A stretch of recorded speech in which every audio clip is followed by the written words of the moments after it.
Okay, yes, the two governors, Otichilo Ovihiga and Governor Ochilo. Thank you, Kitonga. Your Excellency, Dr. William Samoei Ruto, President of the Republic of Kenya,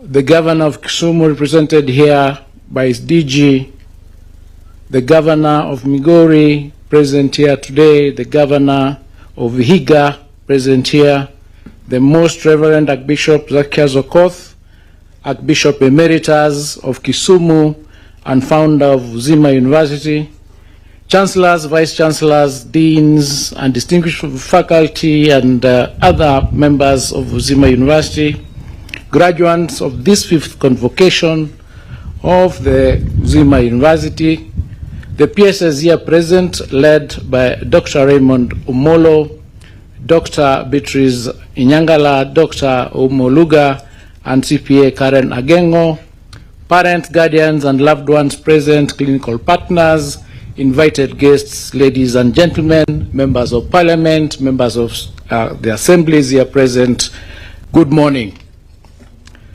As I stand before you here on this momentous day, celebrating the 5th graduation of Uzima University, I acknowledge with profound gratitude the Most Reverend Archbishop Zacchaeus Okoth, Archbishop Emeritus of the Kisumu Archdiocese and founder of Uzima University, whose vision and leadership laid the foundation for this Center for Medical Education and Research.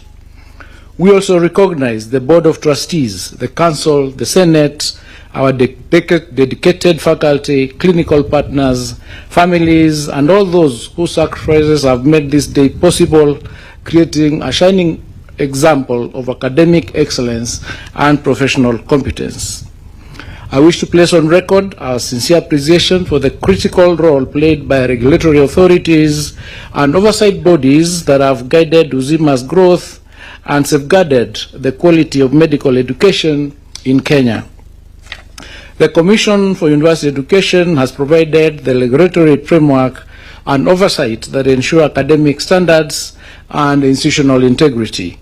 The Kenya Medical Practitioners and Dentists Council, the Nursing Council of Kenya, and the Clinical Officers Council have each been indispensable partners in professional regulation, curriculum approval, clinical training standards, and license pathways. Their collective work protects patients, upholds professional ethics, and ensure that the graduates that we honor today are competent, accountable, and ready to serve.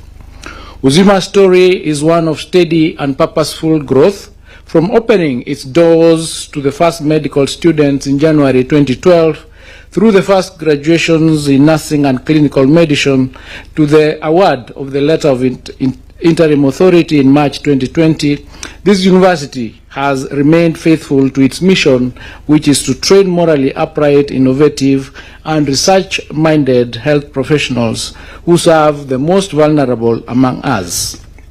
Today's graduates are yet another living testament to that mission, and I congratulate you for this milestone. Graduates, what you receive today is more than a certificate or a degree. You are bequeathed both the honor of the responsibility to apply knowledge with humility, to practice with integrity, and to serve with compassion. Uzima University's values, service to life in its wholeness, professionalism, creativity, solidarity, and excellence are not mere words. They are the compass that you must use to guide your decisions in the theater, in the clinics, and in the community. Always remember and carry with you the university's motto, Lusat Lux Vestra, let your light shine. This institution's emphasis on the competency-based education, community-focused research, and service delivery has prepared you for the realities of healthcare in our region. The partnerships that Uzima has forged with Jaramogi Oginga Odinga Teaching and Referral Hospital in Kisumu, the Kisumu County Referral Hospital, the Aga Khan Hospital in Kisumu, and international collaborators have enriched your training and broadened your perspectives. These linkages ensured that your learning was anchored in clinical excellence and responsive to local health needs. As you step into professional practice, you do so at a pivotal moment to our nation's health sector. Under the leadership of His Excellency the President, Kenya is undertaking bold reforms to re-engineer our health system, strengthening infrastructure, expanding access, and investing in the health workforce. These reforms create opportunities for you to serve with dignity and to shape a health system that is resilient, equitable, and community-centered.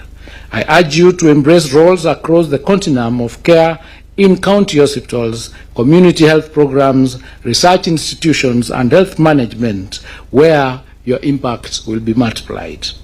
Allow me to leave you with a brief scripture to guide your service, and this is found in the book of John chapter 10, verse 10.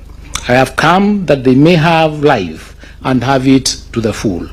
This is the spirit of Uzima, the fullness of life, and it is a charge that I place upon you today. Serve life fully with competence and compassion.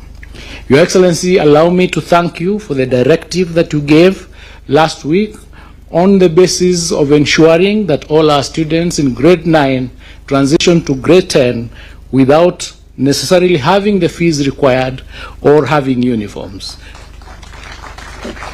Due to that directive, we have been able to move our admissions from 92% last week to 98% yesterday, and we intend to move to the 100% transition policy as provided in our government policies by the end of today.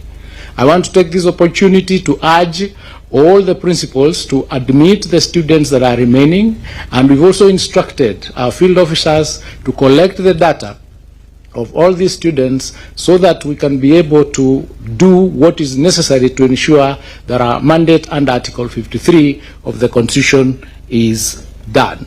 So, ladies and gentlemen, we will be able to resolve this issue that relates to the uniforms and the school feeding, and we urge Kenyans to be patient as the ministry and the government works for a solution to ensure that our children will never again be denied education because of uniforms or lunch money or any other levies that are not provided for by government.